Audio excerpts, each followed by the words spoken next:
el honor de presentar a nuestra ponente de hoy día, la doctora Isabel Vázquez. Isabel Vázquez es especialista, bueno, es médico psiquiatra, ¿no? Con especialidad en psiquiatría, docente de la Universidad Mayor de San Marcos y la Universidad Peruana Cayetano Heredia. Ella es médico psiquiatra del Hospital Nacional Arzobispo Loaiza y es especialista en terapia cognitivo-conductual. La doctora Isabel Vázquez ha participado no solamente en la docencia con la especialidad de psiquiatría, sino también con otras especialidades, colaborando en psiquiatría de enlace y en especial con nosotros en medicina familiar ha colaborado mucho tiempo. Agradecemos a la doctora por su participación y su colaboración en este tema tan importante en este contexto de esta pandemia, ¿no? Tan dura para todo el sistema de salud y para la población en general. Isabelita, por favor, adelante. Muchas gracias, Raquel. Muchas gracias a todos ustedes, amigos, por estar el día de hoy. Son tiempos duros, son tiempos difíciles, pero los tiempos duros hacen que quede en realidad lo mejor de nosotros. A veces tenemos que pulir nuestras experiencias y contrastarlas con lo que hacíamos antes y ver qué cosa podemos hacer en estos tiempos, ¿no? Por ejemplo, una conferencia de este tipo hubiera sido poco usual hace un año o hasta hace 6 meses, ¿no? Generalmente se hubiera hecho de repente en el mismo hospital de alguna manera, pero nos ha obligado, nos ha enseñado y nos ha facilitado también otros medios de comunicación. Hay cosas difíciles y hay cosas buenas. Pero lo interesante es que hay siempre preguntas y hay siempre eventos que van a ocasionar dolor, sufrimiento, angustia. Y uno de los papeles del trabajador de salud es que si no puede resolver el problema, siempre puede aliviarlo. Y si no puede aliviar, puede acompañar a la persona en las situaciones de dolor y malestar para hacerlo más llevadero. Y una de las situaciones en las que tenemos actualmente que acompañarlos es cuando hay noticias acerca de el diagnóstico, acerca del fallecimiento inclusive, o que se quede con secuelas una persona que ha sufrido o que está sufriendo una infección por COVID. Entonces vamos a ver algunas cuestiones que necesitamos tener en cuenta. Primero, ¿no? El título era Malas noticias en este tiempo y necesitamos ponernos de acuerdo acerca de qué cosa es una mala noticia.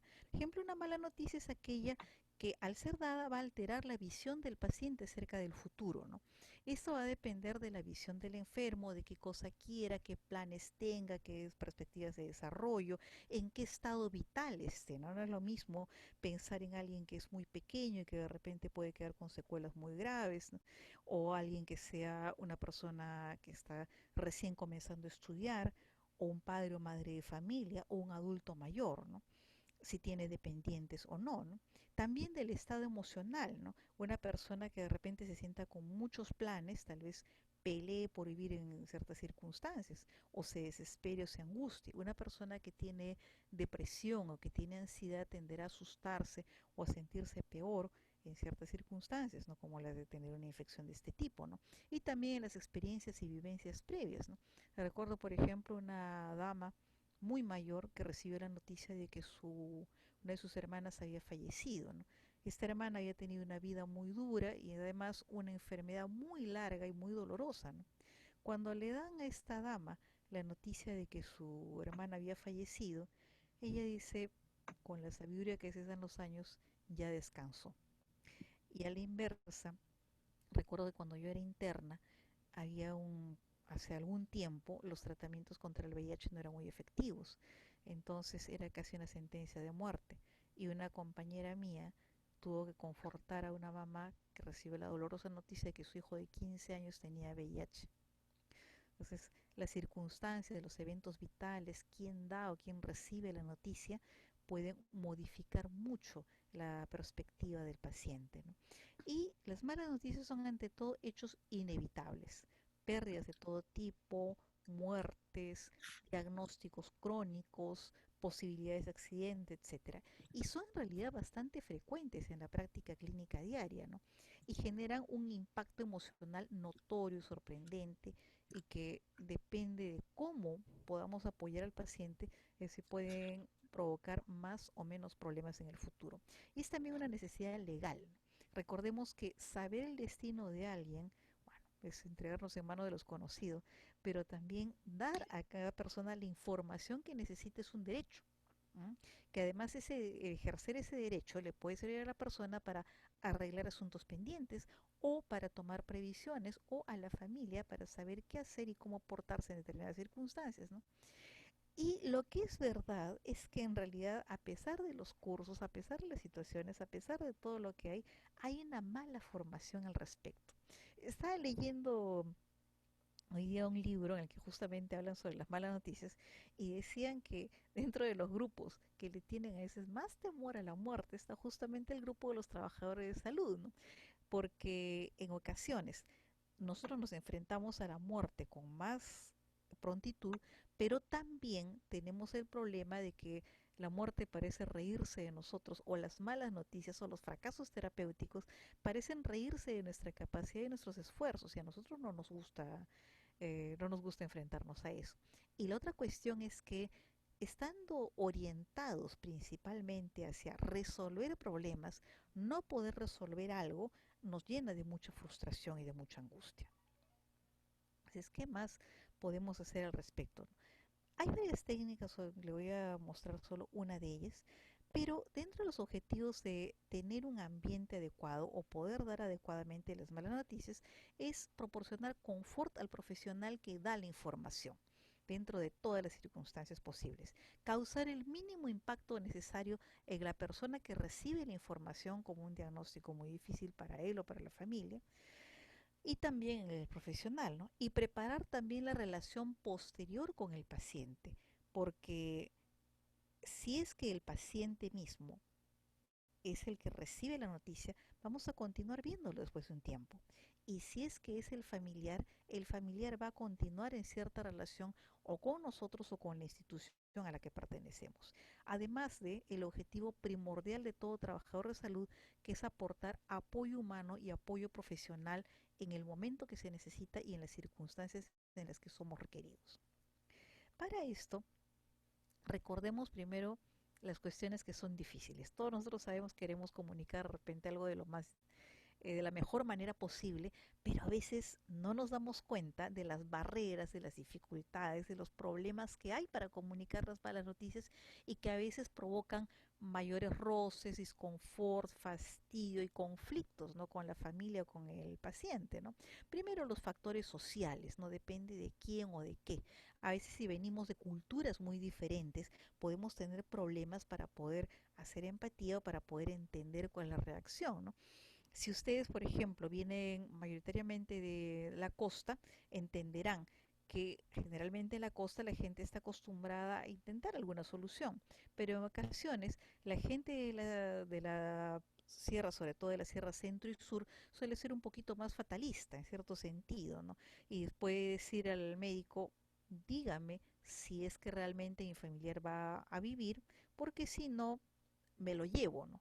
Y no se lo llevan solo porque hayan perdido las esperanzas de la recuperación, sino porque entre ellos morir es un acto social.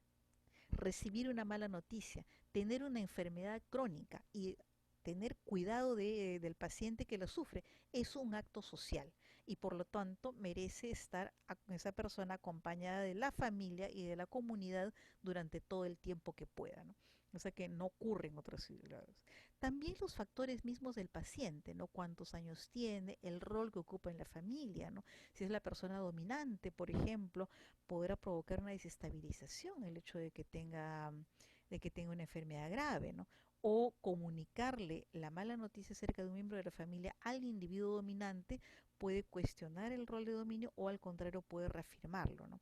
También tiene que ver el clima familiar. Si yo le voy a comunicar a una persona que su paciente, por ejemplo, tiene COVID y y hay mucho conflicto, es probable que intenten encontrar un culpable, ¿no? El que no se cuidó, el que estaba saliendo a cada rato de repente porque tenía que trabajar, de repente el que era gordito, de repente le echan la culpa a alguien de que no se acordó, no prestó suficiente atención al familiar enfermo, por ejemplo, ¿no?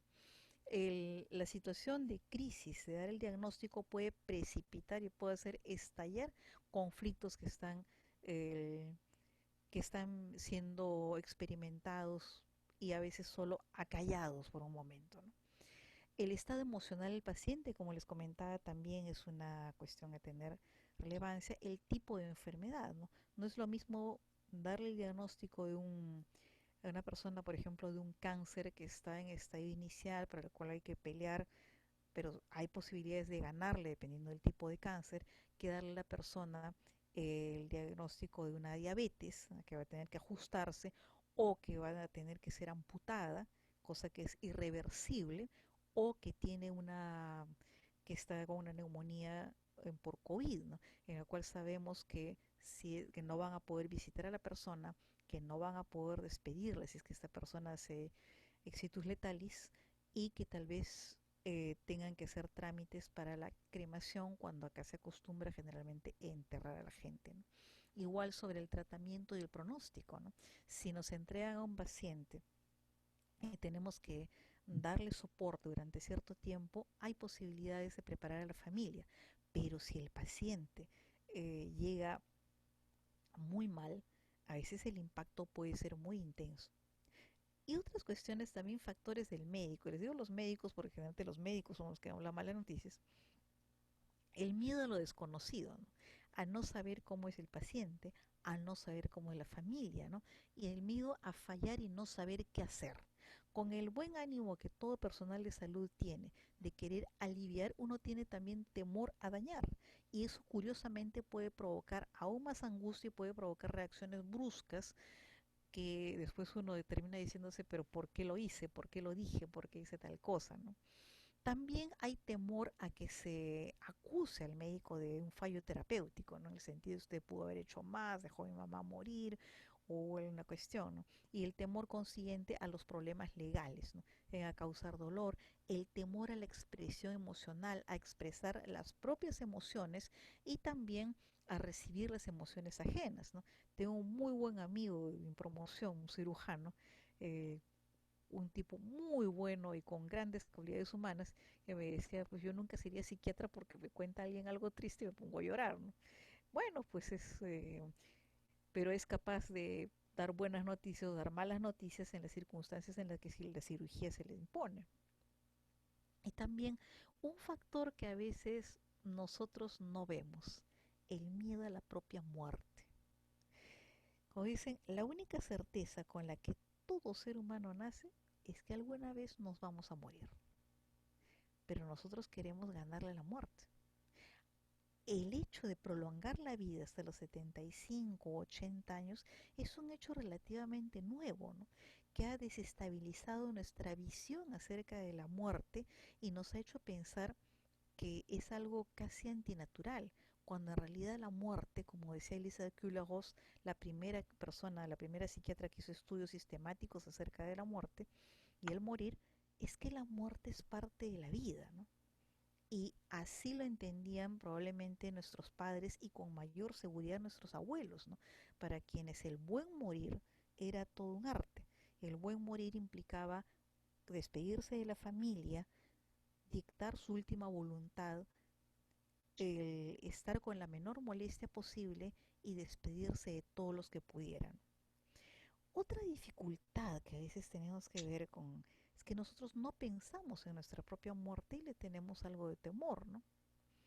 Y sobre todo ahora que se ha tecnificado el asunto, ¿no? Que implica a veces intubaciones, uso de máquinas, uso de cánulas y otras cosas más, ¿no? Entonces hay temor a entrar a esas circunstancias.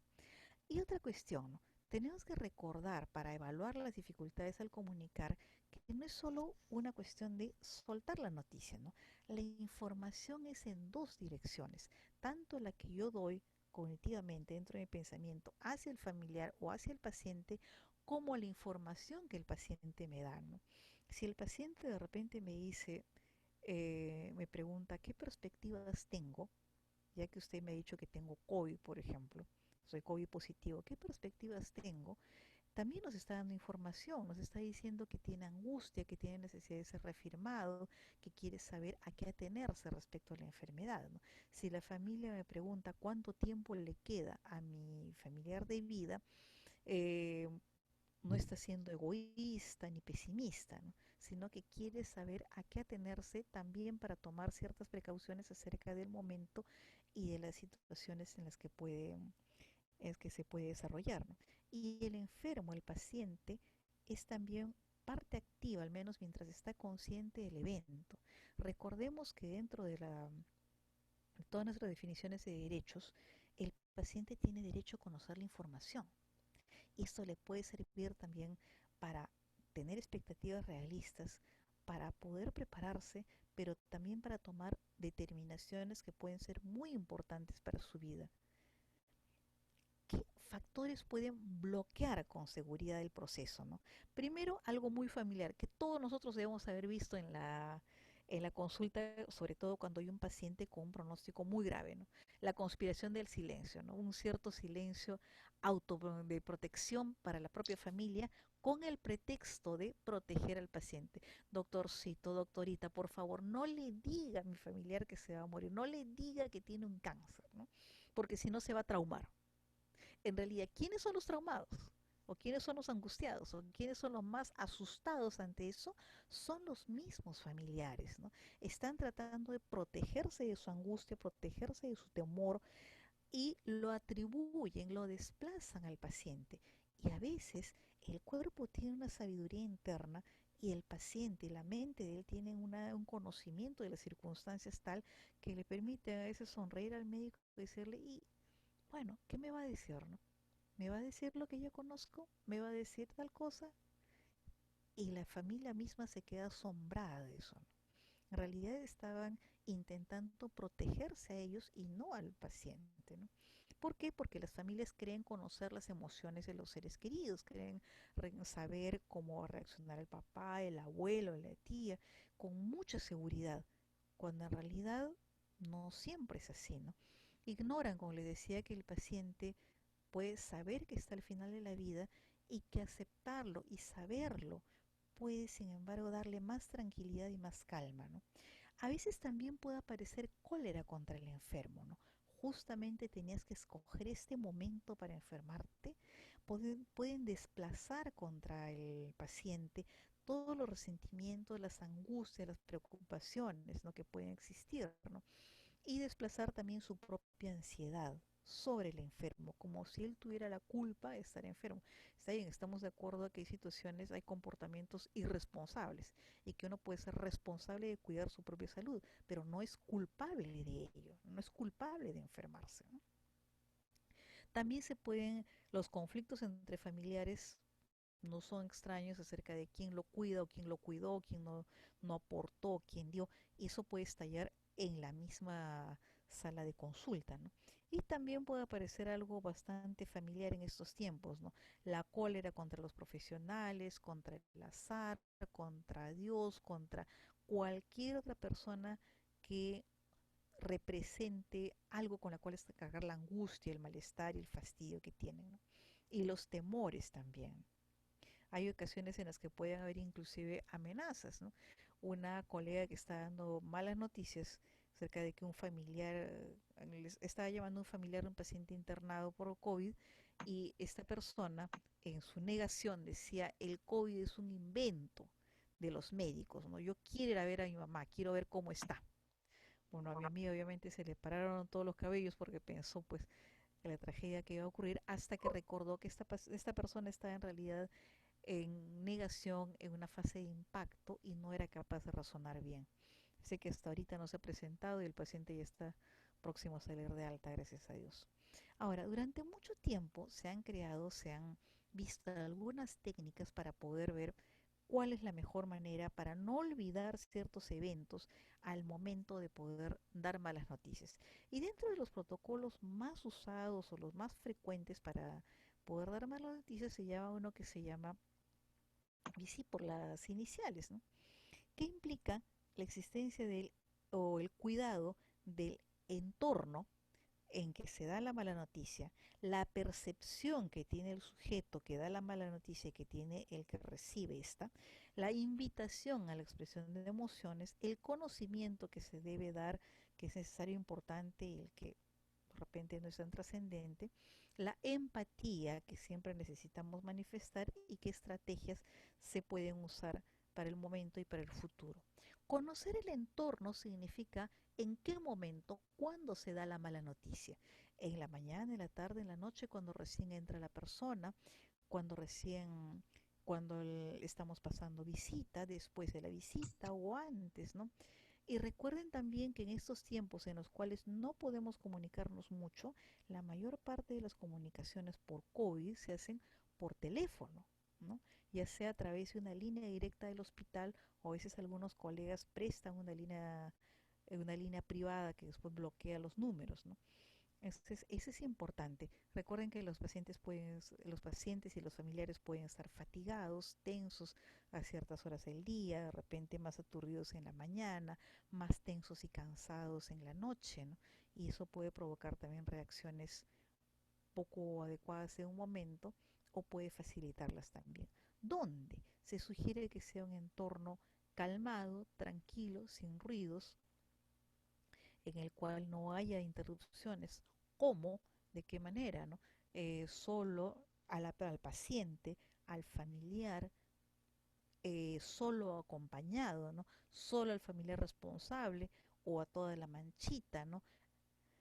Y eso implica a quién, a qué persona le voy a dar. Recordemos que todos anotamos siempre el nombre del familiar responsable, ¿no? Que generalmente toma decisiones. Y es importante al momento de tomar el nombre del familiar responsable, a pesar de que nosotros supongamos, creamos que ese es el encargado, es mejor asegurarnos y decir, si hay alguna noticia, si hay alguna mala noticia, ¿prefiere que lo llamemos a usted?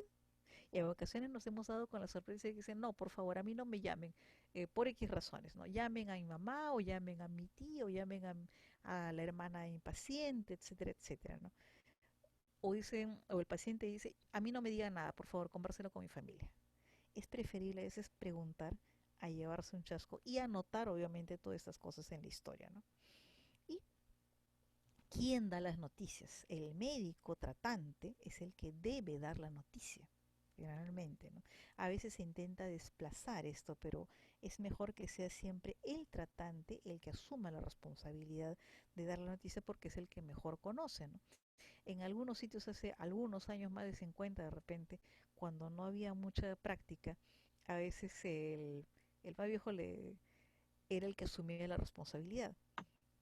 Poco después cambiaron las cosas y después como decían, el más viejo volteaba a ver quién seguía y luego ver quién seguía, al final quedaba pues de repente hasta el interno y como dicen, no había dónde voltearse, ¿no? Y el interno tenía que pedir auxilio. Esa no era una práctica adecuada, ¿no? Felizmente es algo que cada vez se ve menos, sobre todo en esos tiempos de responsabilidad. Y también con quién. Uno con quién es, es ver con quién doy las noticias, si necesito de repente compañía. Entenderán ustedes si hay gente con cierta situación de agresividad, uno necesita estar en un ambiente en el cual pueda salir con cierta rapidez e inclusive contar con un respaldo atrás, ¿no? Si hay personas que de repente son aficionadas a grabar o decir algo, es conveniente tener también un respaldo de parte nuestra. Desgraciadamente nosotros queremos hacer bien, pero no siempre nos encontramos con gente bien intencionada, ¿no? Y también ver con quién se presenta la persona a la cual le vamos a dar la mala noticia. Si tiene respaldo, si está solo, si prefiere tener la noticia para él solito o prefiere acompañarse con alguien. ¿Qué más? Al inicio de la entrevista, ya sea con el paciente mismo o con los familiares, es importante averiguar qué saben, ¿no? Cuán grave consideran el estado y cómo va a afectar esto al sujeto, ¿no? Lo que saben ustedes, qué suponen, ah, señor doctora, doctor, está malito, ¿no? Ah, bueno, ya tienen cierta idea, o no sé, lo trajeron acá y me dijeron que había venido. Saben ustedes que tiene poca información y que tienen que darle más datos después. Y dar una impresión inicial, ¿no? Realmente decirle, eh, bueno, el pacientito no vino bien, tiene ciertas dificultades, tratamos de hacer lo posible por él, pero sabemos que no está bien. Hacemos todo lo posible, pero por si acaso preparémonos para un evento adverso, ¿no? Y también verificar si han entendido.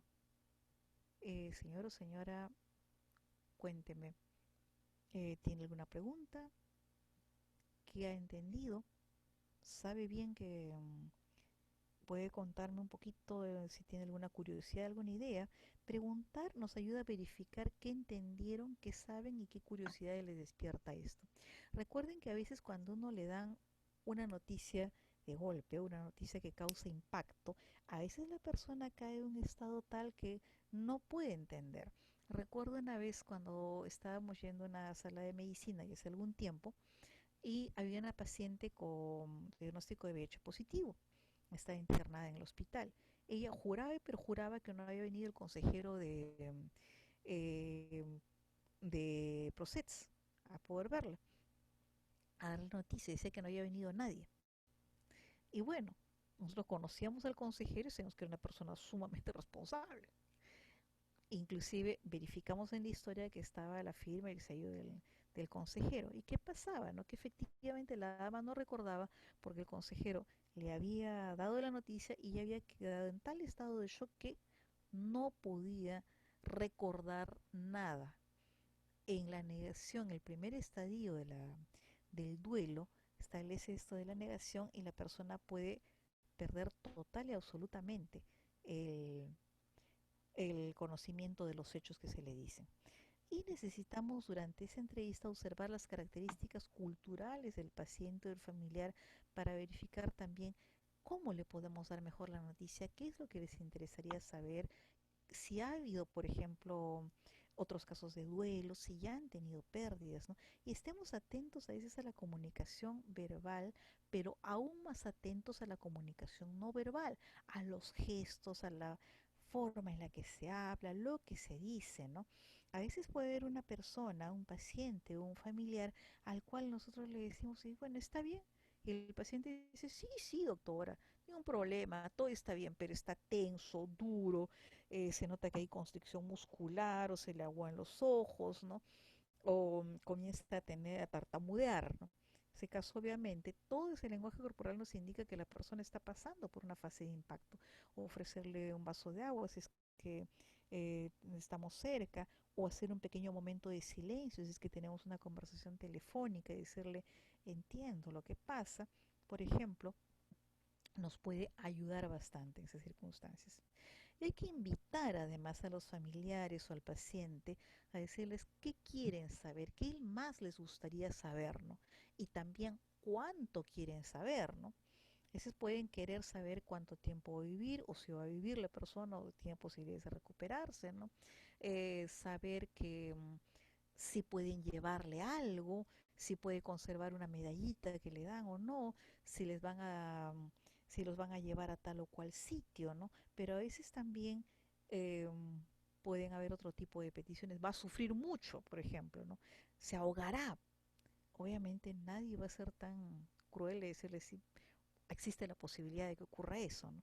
Pero sí decirle que es importante que ellos sepan que vamos a hacer todo lo posible porque su familiar esté lo mejor atendido dentro de lo que nosotros le podemos dar y que vamos a minimizar la angustia y el malestar dentro de todo lo que esté en nuestras manos, ¿no?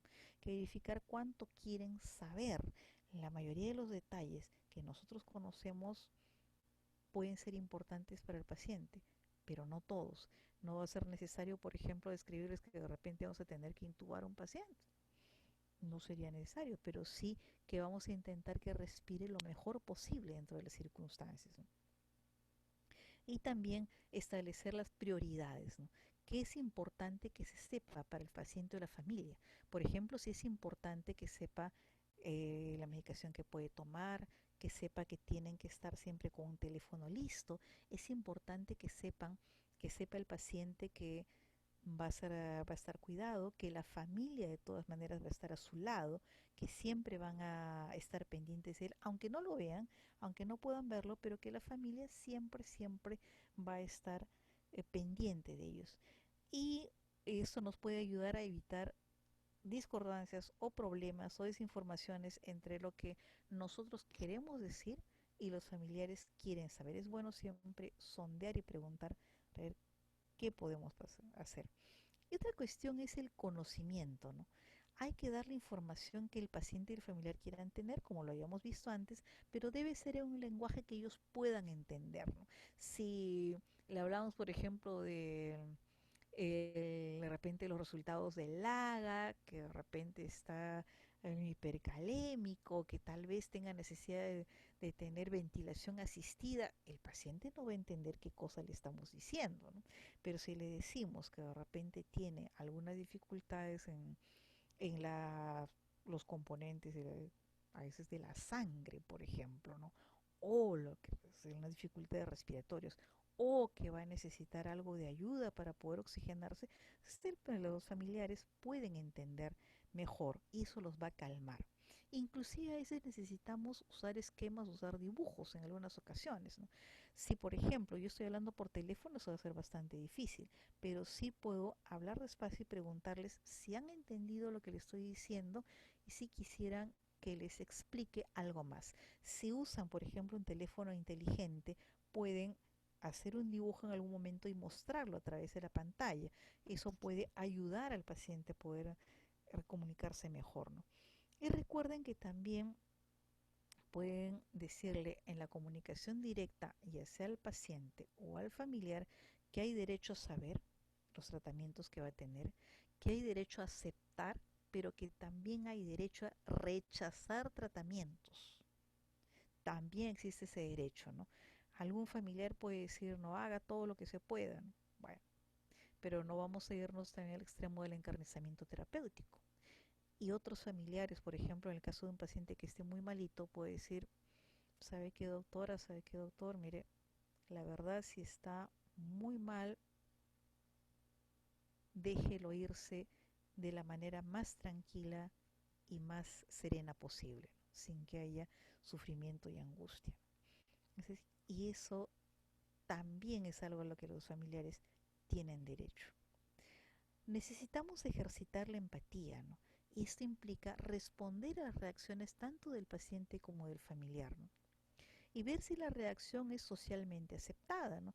De repente para nosotros, que vivimos en un entorno urbano, en un entorno limeño, gritar, llorar, jalarse el cabello, no sé, algo adecuado, ¿no? Pero para una persona que de repente venga de la Sierra de Lima o que venga de Junín o que venga de Ayacucho, puede ser algo muy notorio, ¿no?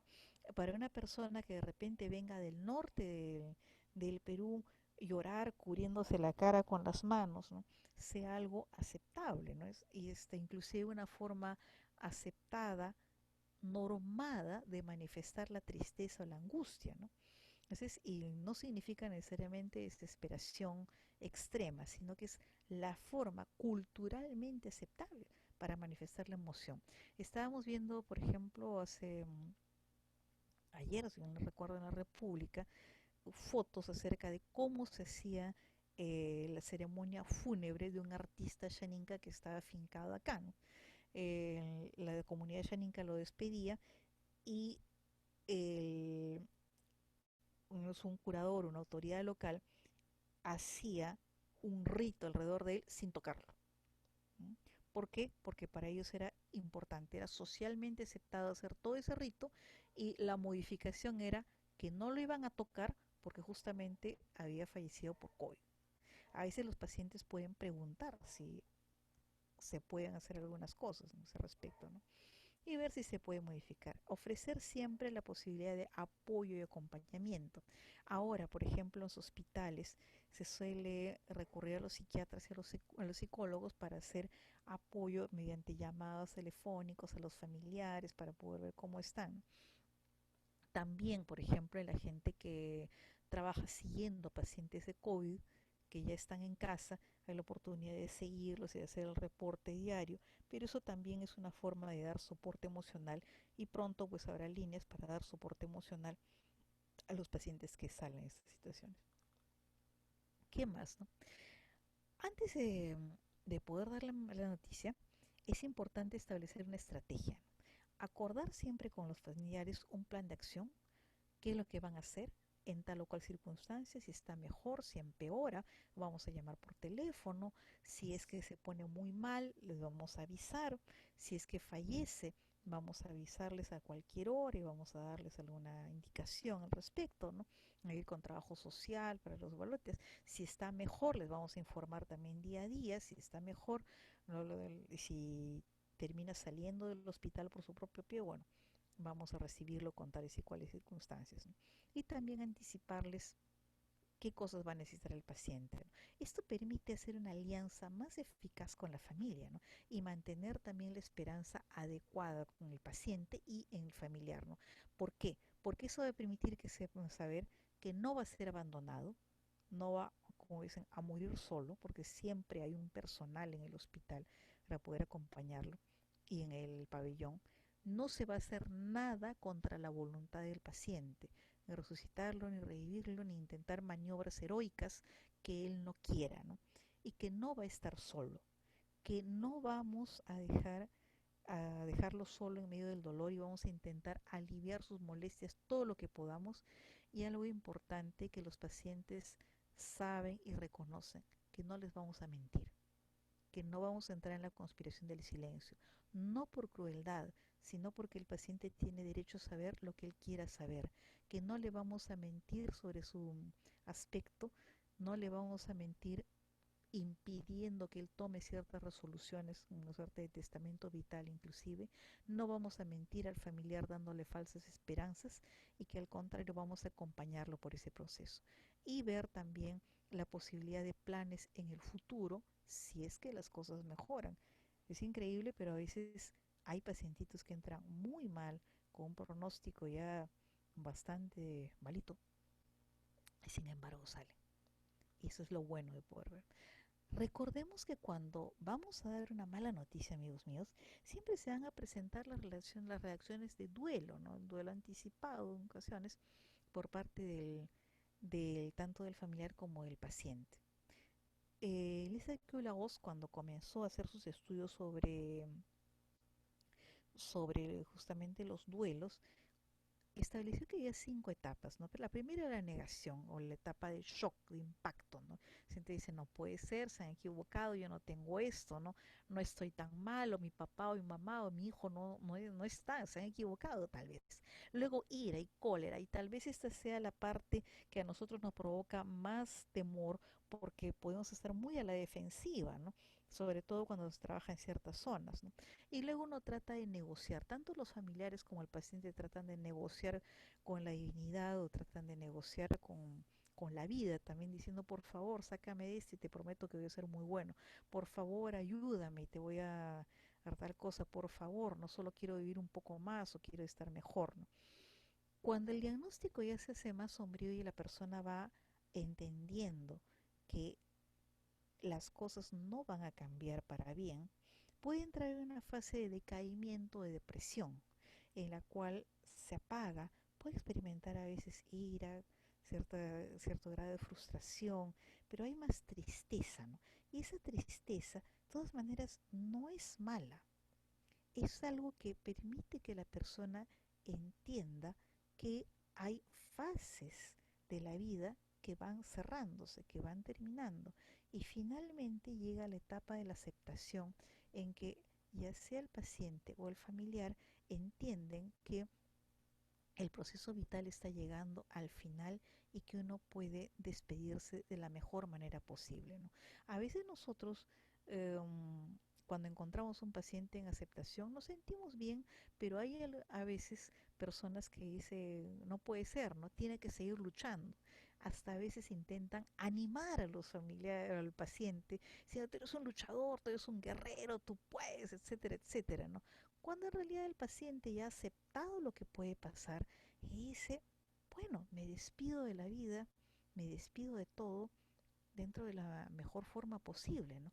O el familiar acepta que, que su querido paciente no va a volver como antes y puede decir, bueno, ya no lo revivan, ya no intenten hacer más procedimientos, déjenlo descansar en paz, ¿no? Y otro familiar puede venir y puede reprochar esto al paciente que está, al familiar que está en fase de aceptación y acusarlo de no querer luchar más, cuando en realidad es una rendición ante la realidad, una aceptación del porvenir y una preparación para lo inevitable. Como decía mi maestra, la doctora Garaycochea, ¿no? A veces nos empeñamos en revivir a alguien que está por irse, ¿no? Cae la función renal, eh, también baja la presión, nos esforzamos a veces por subir la presión como sea, por mejorar la diuresis. Y ella le decía pues a los colegas, mira, tu paciente está falleciendo. Cuando uno se va de viaje, ¿qué es lo que hace? Baja la llave del gas, cierra las ventanas, cierra las puertas, ¿no? Y eso es lo que está haciendo tu paciente. Tu paciente se está yendo, se está despidiendo. Entonces, acompáñalo. Y en este tiempo recordemos la Declaración de Derechos del Enfermo Terminal.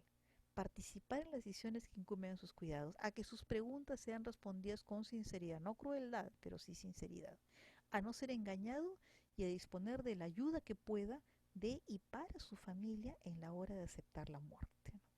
Que a veces en estos tiempos no pueden tener el privilegio de conservar al familiar, pero sí se puede aliviar el sufrimiento de los dos lados. En el caso de la epidemia de COVID, específicamente para hablar de esto, tenemos que la comunicación es compleja, ¿no? Por la frustración, por el confinamiento en el que estamos, no podemos salir con la misma libertad, no se pueden hacer los rituales de despedida, y esa es la preocupación a veces de muchos familiares, no poder despedir bien al paciente, ¿no? Y la gestión de las malas noticias, la gestión de, como decía, la digestión es mucho más difícil para los familiares mientras están esperando, no al costado del paciente, sino al costado del teléfono, cómo evoluciona, ¿no? Eso nos trae a nosotros también desesperación porque quisiéramos hacerlo de siempre, quisiéramos tener contacto con los pacientes, pero por la sobrecarga de trabajo no podemos hacerlo y eso agrega más frustración al personal de salud, ¿no? Y la información telefónica se impone por dos razones. Por tiempo, porque no podemos bajar a cada rato, salir y llegar a un área segura y comunicarnos con la frecuencia que quisiéramos y también para evitar el riesgo de contagio. Recordemos que si hay una persona infectada en la sala es porque probablemente la familia también esté infectada, ¿cierto? Ahora, la comunicación, todos nosotros sabemos que es un arma terapéutica, que transmite información, pero también alivia, consuela y amortigua el impacto.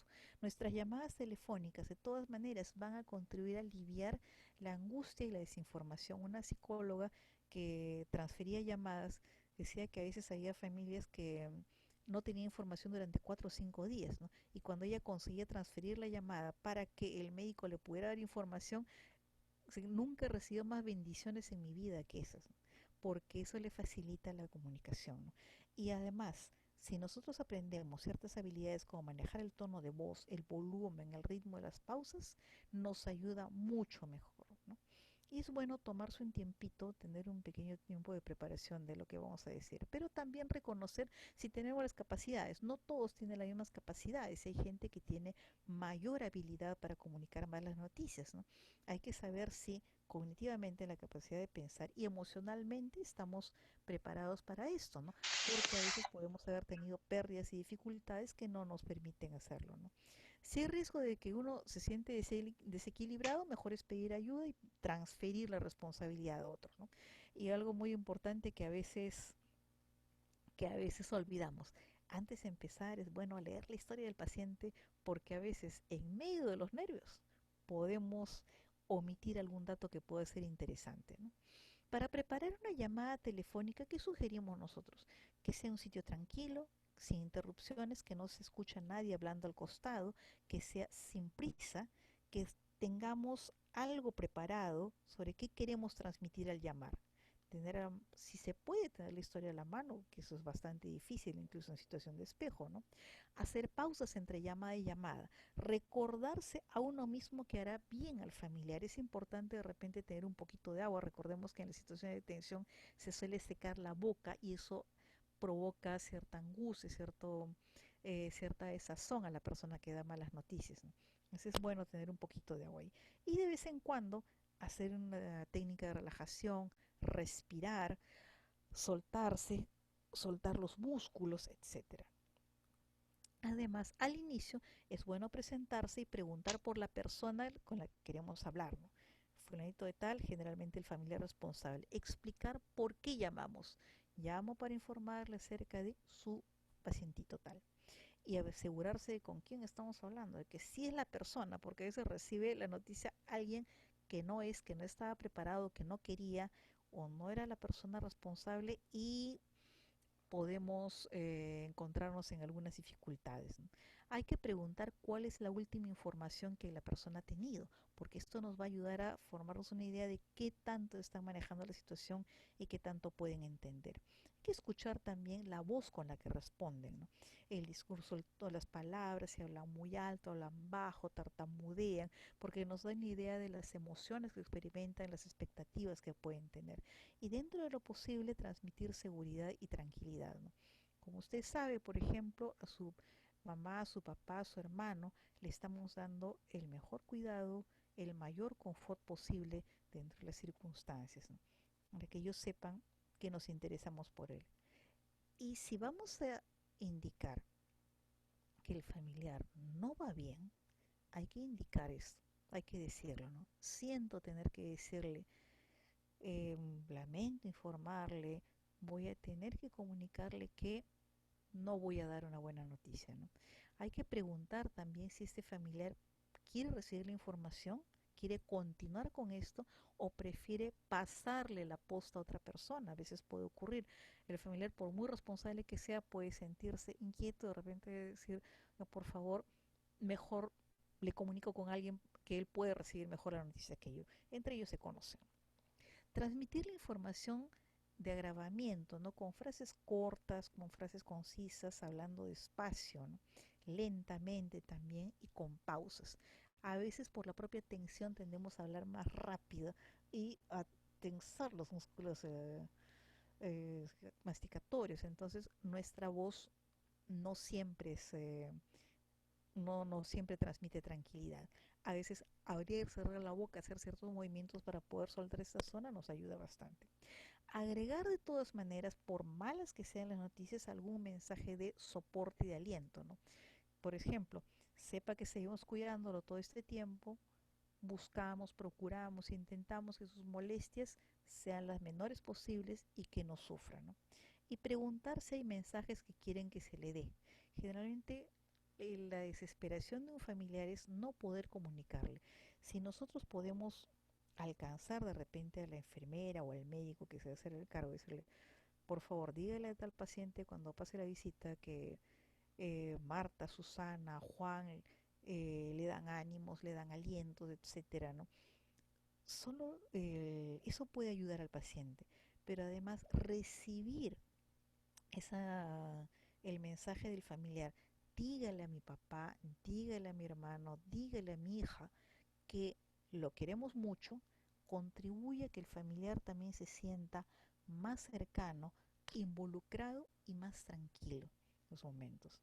¿Qué más podemos hacer por un pacientito en estas circunstancias, ¿no? Acoger la reacción que él tenga, ya sea el llanto, la angustia, el silencio, a veces los gritos, ¿no? Y en vez de decirle, cálmese, ya va a pasar, el tiempo es así, o no me levante la voz, a veces podemos bajar los decibeles y podemos calmar al paciente si le decimos, entiendo que esa situación es difícil para usted. A veces solo decir eso hace que la persona en vez de sentirse agredida, incómoda, pueda sentirse más bien entendida, escuchada, comprendida y acompañada. Que preguntar si quieren decir o preguntar algo más sobre el familiar, ¿no? Sobre todo si es que hay algún exitus letalis o si hay un empeoramiento, ¿no? Y si es que el paciente, el familiar lo pide, y si es que se puede aumentar un poquito los datos, ¿no? ¿Qué pasó? ¿No falleció, por ejemplo? ¿No? ¿A qué hora? A las 3 de la mañana. Eh, no sería pues útil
Aló, Doctora Vázquez, ¿me escucha? aló, sí, ahora sí. Plan B, dicen que es útil tener plan B porque se me fue la internet en la conexión de casa. Ok. Bueno, Doctora, sí, sí, entonces estoy usando la del celular. Pero bueno, ya falta poquito. Entonces, ¿podemos comenzar? ¿Podemos seguir? Aló, aló. sí, doctora, ¿le escuchamos? Ok, perfecto.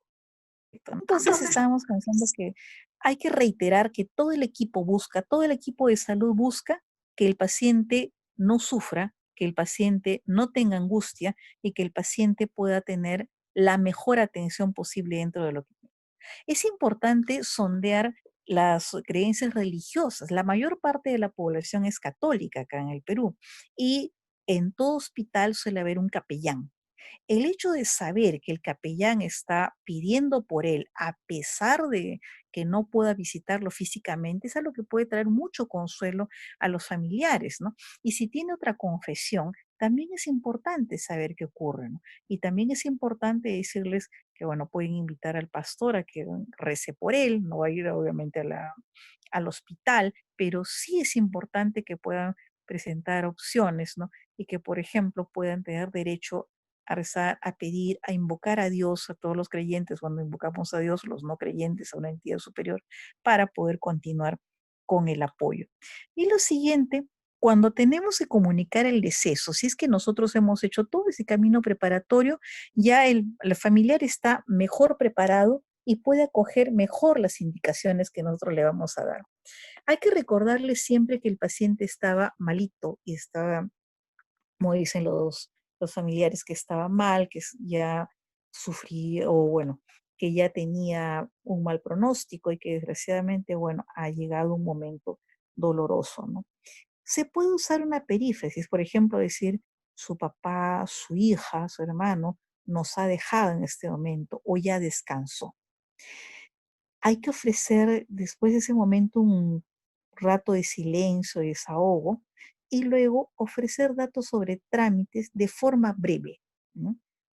Tiene usted que acudir a tal hora, lo más pronto posible, o en la mañana o en la noche, con el trabajador social o quien sea el encargado de iniciar, y general de iniciar los trámites, ¿no?, para el retiro de la persona. Y generalmente ellos tienen el buen cuidado de tener un impreso. ¿Por qué? Porque recuerden que en ese momento la persona no entiende, la persona está muy angustiada y olvida con mucha facilidad las instrucciones. Tener un impreso, tener una hojita nos ayuda bastante, ¿no? Y siempre recordar que si hay alguna disposición acerca del cadáver, por ejemplo, no dejar que la persona vea, no dejar que lo toquen, no de repente entregar prótesis y otras cosas, es por seguridad de los otros miembros de la familia, es por seguridad de la misma familia y para que esto pueda, para que puedan cuidar su salud ellos mismos. Eso es importante, ¿no? A veces hay disputas por los queridos recuerdos, ¿no? La medallita, los anteojos, las prótesis, la ropa de la mamá o del papá, ¿no? Y es mejor decirles que por la seguridad de los vivos, eso se va a ir con el que nadie lo va a tocar y que se va a ir el, con todo y nuestro querido pacientito, ¿no?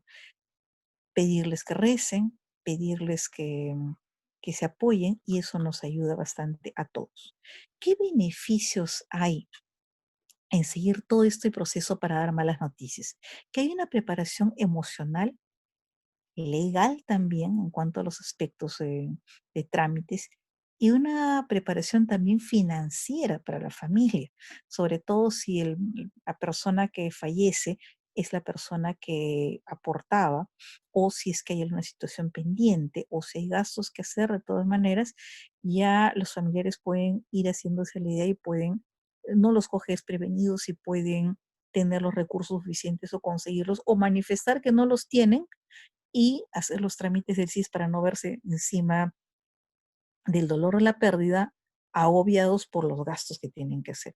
Puede servir para resolver asuntos pendientes, por ejemplo, pedirse perdón, despedirse, el reunir a la familia, por ejemplo, ¿no? Continuar también con el proceso de las llamadas hasta el final ayuda a que haya una disminución de la culpa y que se alejen los conflictos finales de la familia. Y permite que se acepten los ritos de despedida que ya no van a ser iguales a los que teníamos hace 4, hace 6 meses, ¿no? Con los velorios, la misa de la semana, la misa del mes, la repartición de, de recuerditos, los adornos, las comidas fúnebres, la caravana para el entierro, ¿no? En realidad, todo este proceso de descarga ayuda a que las personas puedan aceptar que las circunstancias del entierro ya no van a ser iguales, pero que se ha hecho todo lo posible y que han hecho lo humanamente posible ellos también por aceptar a la persona, aceptar la desaparición de su ser querido. Y al final, en una lámina que les voy a pasar ahí al correo, había puesto una imagen, no sé si la pueden ver, en la que está Dios Padre, Dios Hijo, Dios Espíritu Santo conectados con el mundo, diciendo que solo Él escucha cuando nadie más lo hace. Nosotros tenemos que escuchar y tenemos que hablar, pero seamos siempre el nexo de unión entre la familia, el querido enfermo y el proceso del final de la vida, que es en realidad parte de la vida misma. Muchas gracias, amigos, por su paciencia. Disculpen por el inconveniente técnico, fue mío en realidad, y espero que las cosas puedan ir mejor durante ese tiempo para todos. Espero que podamos cuidarnos y bueno, volver a abrazarnos en algún momento. Entonces, Muchas gracias, Isabelita, por tu gracias. presentación tan oportuna y tan clara. Realmente es muy extenso el tema. Sí. Como tú dices, primero hay que considerar qué cosas son malas noticias en este tiempo, ¿no? Realmente. Y luego contextualizarnos también, empatizar con el familiar y con el paciente, qué son malas noticias para él, ¿no? Y para ellos, ¿no? A Ujú. veces lo que nosotros consideramos muy natural o muy elemental, para los pacientes es todo un drama, ¿no? O para los Un familiares, desastre, claro. ¿no? O viceversa, ¿no? A veces nosotros nos angustiamos demasiado, nos hacemos un problema cuando ellos simplemente quieren claridad en expresar lo que es información, ¿no? Así Eh, es. tenemos, a ver si tenemos alguna pregunta. Bueno, la mayoría está comentando y agradeciendo por tu exposición. Creo que hay muchas personas que necesitamos tener la metodología, ¿no?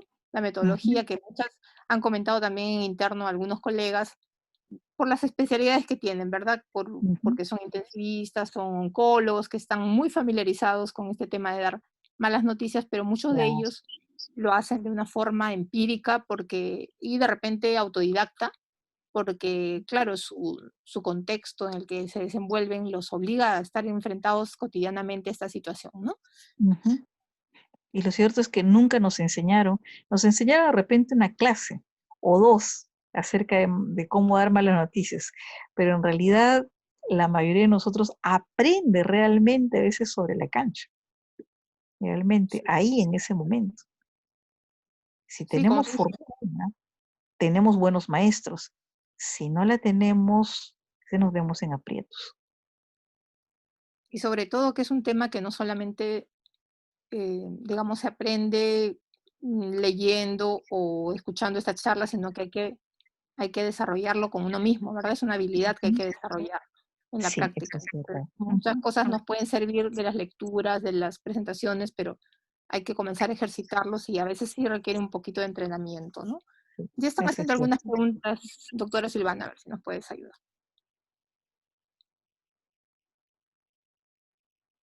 Silvana, Sí, ahora sí. Ujú. ¿Me ya, escuchan? ya, Ok. ahora sí te escuchamos. Ok, Ok. bueno, además de los agradecimientos, acá hay una primera pregunta. Dice, en caso Ujú. de deber estar en tiempo, ¿cómo dice? En caso Bebé, del bebé, a eh, ver, a ver, entiendo que en caso de bebé en ese tiempo, no podremos Ujú. como, dárselos que nos recomienda. me Imagino que es imagino que se refiere al, si el caso de un bebé sale con un diagnóstico positivo, me imagino, ¿no? Ujú. No podemos entregarle el cuerpito, ¿no es cierto? sí, Claro. Habitualmente cuando hay un natimuerto o un bebito que fallece, se estimula a que los padres pues lo carguen, lo cojan, lo levanten, como parte del ritual de despedida, pero en esos momentos no se puede hacer, ¿no? A veces se les explica que es también por seguridad de ellos, para que no se contagien del germen, para que no lleven a otros, sobre todo si tienen otros niños en la casa, ¿no? Y a veces alentarlos a que hagan a veces pequeñas ceremonias, ¿no? Por ejemplo, ¿no? Había una dama que por otras razones no pudo enterrar a su hija pequeñita, ¿no? Entonces ella enterró una muñeca, ¿no? En su lugar para hacer la ceremonia, ¿no? En ese momento. Y otra persona, por ejemplo, encontró mucho alivio diciéndole, ¿qué podría hacer en memoria del hijo que falleció, ¿no? Un niño pequeño, ¿no? Y encontró que podía hacer en memoria de él, por ejemplo, hacer regalitos de Navidad a una zona muy desfavorecida, ¿no? O otra señora, a veces el que perdió su niñita en la maternidad, regalaba chomponcitos a las señoras que salían, en ocasiones que las veía pues más humildes, ¿no? Entonces, a veces la importancia de hacer ciertos rituales o ciertos actos de despedida o en memoria del querido niño que se ha ido, o decir que esa muerte no ha sido en vano, da sentido de trascendencia. y eso disminuye también el dolor, como decir, mi niño sigue presente de cierta manera haciéndole bien a otros. Mi niño es recordado a través de repente otro tipo de recuerdos. A mi niño lo van a querer así como yo lo quiero por otras cosas. Y eso también puede ayudar. Gracias, doctora. Hay una pregunta más, dice, ¿cómo se maneja la familia en negación? Para la familia Negación. en negación, primero recordar que la negación es una etapa normal del duelo, ¿no? Es normal, la etapa del shock, la más intensa, en la que dice, pues no, no puede ser, se han equivocado, no es, ¿no? Primero, dejar que la familia se exprese. Porque si le decimos, no, no es verdad, ¿cómo se le ocurre? Pues le estamos presentando las pruebas, puede más bien provocar más conflicto y más dificultades. Al hacer que ellos se puedan expresar, que ellos puedan hablar y decir por qué de repente, por qué ellos creen que esto no es posible, ¿no? Escucharlos, y eso contribuye a bajar la tensión también. Y em, ofrecerles de repente alguna prueba. Ha ocurrido esto, tenemos tal prueba, la persona es tal, identificamos, fotito, etcétera, tal persona, ¿no? Recordemos también que en esos estadios iniciales a veces van a haber cosas que no podemos manejar. Por ejemplo, que digan, no estoy conforme con el diagnóstico, firmo el alta voluntaria y me lo llevo a otro hospital. Desgraciadamente, no somos Dios. No podemos manejar todas las situaciones que se presentan en el camino y en ocasiones sí es importante decirles que le vamos a dar la mejor atención posible, que vamos a tratar de ayudarlos, que si felizmente no se trata de COVID, vamos a seguir acompañándolos, pero que si ellos gustan, pueden intentarlo con las precauciones dadas, ¿no? Con las salidas de la ley. Al escuchar esto, también hay un porcentaje de pacientes que bajan su angustia y que tienden a aceptar la ayuda que le podemos dar. Si a pesar de eso sigue, tratar de comunicarnos solo con un miembro de la familia, el que observemos que bueno, tiene una mejor idea de la situación, ¿no? Y que él se encargue de comunicarse con los otros. Es otra posibilidad, otra estrategia. ¿Qué metodología se aplicaría, doctora? Le pregunto, Ujú, para dar ese tipo de ya. noticias.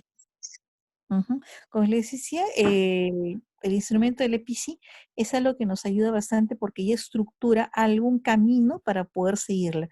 Inclusive a veces se estila en algunas áreas en las que se tiene que dar malas noticias, escribir todos los pasos, por lo menos las siglas, para poder recordar todos los pasos del EPICI, ¿no? Que les voy a mandar la transparencia y les voy a mandar también algo bastante bonito que encontré, bonito en el sentido de que es bien práctico, es un hospital español que tiene ustedes saben que los españoles pues para cuidados paliativos van muy bien y han desarrollado toda una estrategia para poder dar malas noticias, inclusive con frases, con ejemplos y otras cosas más. Se lo voy a mandar también para que puedan de repente rebotarlo por correo electrónico. Doctora, Me pueden tener por paso. Sí. doctora, le preguntan, y debido a estas circunstancias que estamos pasando, ¿cómo es mejor dar la noticia, por ejemplo, de un fallecimiento, ¿no? ¿Por teléfono o de forma presencial? Eso depende de las circunstancias, ¿no? Por ejemplo, si tenemos al paciente allí, al familiar allí, recordemos una cosa, si la persona afectada, si el fallecido vivía con ellos, existe la posibilidad de contagio. Entonces, lo ideal, lo bueno, sería, aunque sea poder darse la noticia frente a frente, con tal vez una mampara que pueda protegernos y una cobertura facial, pero no siempre es así. Además, no siempre tenemos al familiar ahí a la mano. A veces el familiar se va a la casa, el familiar está cansado, también tiene que reposar o también tiene familia que ver. Entonces, a veces en esos casos se nos facilita comunicar malas noticias por teléfono. Ujú. Y una cosa importante, si nosotros vamos preparando al paciente y ya lo llamamos con cierta regularidad, a veces se hace en el hospital, se llama todos los días para decir al paciente cómo, para decirle al familiar cómo va su paciente, entonces el familiar ya se va haciendo una idea y ya va entendiendo qué es lo que ocurre, qué es lo que pasa. Y tiende a aceptar con mayor facilidad lo que le estamos diciendo. Tenemos que ir preparando el camino, ya sea Claro. para bien o para no tan bien. Dice, ¿cómo atender a pacientes cuyo familiar ha muerto por COVID vía llamada telefónica? El- si es un paciente que nunca, un familiar que nunca ha recibido una llamada, sí es bueno, como les decía al principio, poder decirle que qué sabía el paciente, qué sabía del paciente, qué estado recordaba, qué piensa acerca de eso, que llamamos para darle una noticia, bueno, que no es agradable, llamamos para desgracia, perdón, y llamamos en este momento para comunicarle una noticia que no es buena o para decirle que tenemos desgraciadamente malas noticias en este momento, que sentimos mucho comunicarle que su familiar, bueno, ha fallecido, o mejor dicho, nos ha dejado, nos ha abandonado, hicimos lo que pudimos, pero no resistió más, para que el paciente pueda ir adivinando poco a poco, el familiar puede ir adivinando la noticia y al final pueda recibirla y saber qué es lo que ocurre. Bien, doctora, gracias. Una siguiente pregunta dice, ¿qué tan factible es que los médicos puedan dar las malas noticias en compañía de un psicólogo, en caso sea necesario, para que realice la atención en crisis? ¿En qué situaciones cree usted que es más conveniente en caso se pueda realizar esto?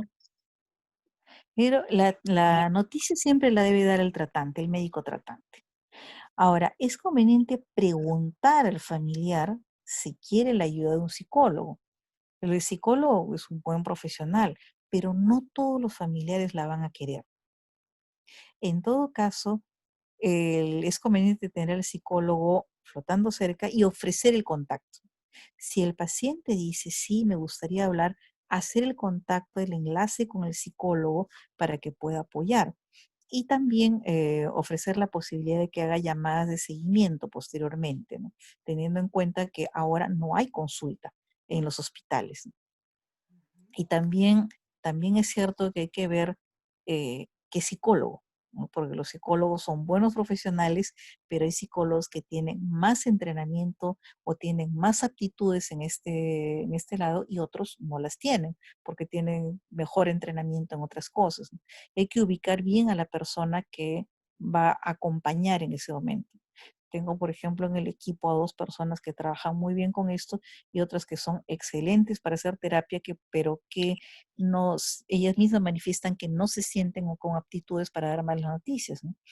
Y es bien, está bien, es respetable y es muy inteligente poder reconocer las habilidades y reconocer las deficiencias, ¿no? No por culpa, no por falta de formación, sino porque reconocen que su habilidad está en otro sitio.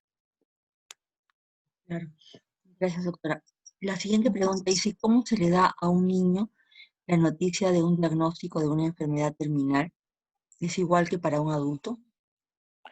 Depende del nivel de cognición del niño, ¿no? Para los niños muy pequeños no hay la idea de la muerte como algo permanente, ¿no? Como algo que ya va a desaparecer, que desaparece todo en la vida, pero sí hay que insistir en que uno está enfermo, pero que los papás lo van a acompañar, que se le va a seguir queriendo, que lo vamos a acompañar en todo y que vamos a procurar que esté lo mejor posible. No entienden dolor, no entienden siempre sufrimiento, no entienden malestar, pero sí que esté lo mejor posible la mayor parte del tiempo. Hablar con los padres también para evitar a veces sobreprotecciones, para evitar tratar de complacer al niño en todo, porque curiosamente eso a veces desgasta emocionalmente, ¿no? Hay que complacerlo, ayudarlo a pasar buenos momentos, pero no a costa de desgaste emocional para todos. Y Cuando el niño ya se hace mayor, 7, 8, 10 años, ya entiende pues que la maravilla de la vida va a desaparecer, ¿no? Entonces ahí sí hay que decirle que mira, tienes esto, una posibilidad es esta, porque realmente a veces los tratamientos también es verdad que cambian y mejoran cada cierto tiempo, pero vamos a hacer todo lo posible para poder ayudarte. Si en el camino descubrimos algo que te pueda ayudar más, lo vamos a usar. Hay que esperar y hay que anticipar reacciones de frustración. Los niños y los adolescentes generalmente reaccionan más con cólera, con ira, con aislamiento que con tristeza, con miedo. Hay que prevenir a los padres acerca de eso. Pero también es importante que los chicos lo sepan, porque a veces una cosa, algo que ayuda bastante a los chicos es los deseos cumplidos, ¿no? Hay una criatura, por ejemplo, el papá era vigilante y él decía, yo quisiera alguna vez vestirme con mi papá. Él había observado pues siempre con un uniforme, una persona pues muy correcta, muy amable con la gente, trabajo muy considerada, ¿no? Entonces, y él quería ser como el papá. Entonces, el padre con muy buen tino, él consiguió, y a través con ayuda de la empresa, consiguió un uniforme como el que usaba obviamente en talla pequeña, ¿no? Y eso fue un sueño cumplido, ¿no? Y los sueños cumplidos son importantes para que los chicos tiendan a establecer que hay etapas que van logrando en la vida, que no están careciendo, no se les están robando etapas, sino que están cumpliendo algunas y que también puedan mantener la normalidad la mayor parte del tiempo posible, recibir visitas de los amiguitos, jugar lo que se pueda, en lo que puedan, conversar también del hecho, ¿no? Y durante la mayor parte del tiempo tratarlo de la manera más normal posible, sabiendo que se va a ir, pero que tiene derecho a conservar la normalidad la mayor parte del tiempo. Bien, doctora, gracias. Ujú, Creo que ya no hay más preguntas, doctora. ujú. Sí, creo que ya terminamos, ya usamos bastante Gracias, de la doctora. colaboración de la doctora Vázquez. La verdad que estos temas apasionantes convocan mucha gente, nos dejan a todos con ganas de seguir por más, porque es una de las, como dijo ya la doctora Isabelita, es uno de los puntos que menos se tratan en nuestra formación y que siempre se necesitan a lo largo de las diferentes carreras y profesiones que tenemos en la salud, ¿no? Entonces, bueno, agradecemos mucho nuevamente, Isabelita, muy claro, todo el mundo está agradeciendo tu presentación, que les pareció excelente porque es uno de los temas que siempre se necesitan desarrollar. Y bueno, quedamos a la espera de colgar tu presentación y el video para todos, va a estar en la página web y en el canal YouTube del hospital, Perfecto. y te convocaremos nuevamente abusando de No, no hay tu, problema. de tu No espíritu hay problema. colaborativo. Lo que se puede apoyar es bueno. Y un saludo muy grande a todos y esperemos que pronto nos podamos reunir en físico con mucho cariño, con muchas experiencias aprendidas, tras haber hecho lo mejor posible por nuestros pacientes, que son la razón de nuestro trabajo. Muchas felicidades para todos. Gracias, doctora. Gracias. Igualmente, Salimos para gracias. todos. Gracias a todos los participantes.